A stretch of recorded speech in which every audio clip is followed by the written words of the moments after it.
Si Mortal Kombat 3 reste un incontournable jeu de baston à cause de sa violence, combo et fatality, cependant il est impossible de parler de Mortal Kombat 3 sans évoquer les cheat codes qui font partie de son ADN. Bien entendu, ces cheat codes permettent de débloquer des options secrètes qui au final rend le jeu encore plus fun. Dans le menu principal, en plus de stars et options, en entrant certains codes cachés, on y accède à de nouvelles options. Si certains cheat codes sont cool comme le Power Code, le déblocage de Shao Kahn ou Soto, maintenant c'est pas possible, je me suis trompé quelque part.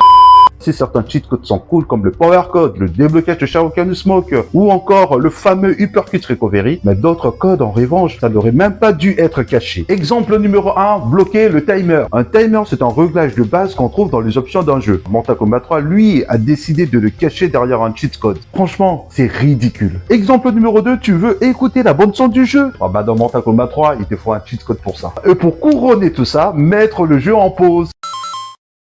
Oui, vous avez bien entendu. Mortal Kombat 3 par défaut ne permet pas de mettre le jeu en pause. Mais pas de panique, Midway a pensé à tout. Il faut activer la pause via un cheat code. Attends, je ne comprends pas, c'était quoi l'idée? Et le clou du spectacle, le mode tournament. Un mode tournoi caché dans Mortal Kombat 3, pourquoi pas? Mais le problème, c'est qu'à la même époque, des jeux comme Killer Instinct ou Super Street Fighter 2 proposaient un mode tournoi directement accessible dans le menu. Chez Mortal Kombat 3, c'est tellement un privilège que seul le vrai ficha saura le débloquer. Franchement, obliger le joueur à entrer un code pour débloquer des options aussi basiques alors qu'elles sont dispo par défaut dans la plupart des jeux de baston, c'est du grand n'importe quoi. J'imagine si Mortal Kombat 3 sortait en 2025, c'est sûr que ces cheat codes forcément seraient des DLC payants et c'est sûr que ça va râler de partout. Mais heureusement, à l'époque, un simple cheat code suffisait pour tout débloquer. Pas besoin de sortir sa carte bleue. Merci à vous d'avoir suivi cette vidéo. Si vous aussi vous trouvez que ces cheat codes sont complètement absurdes, likez et geekez dans les commentaires. Je vous dis à très bientôt.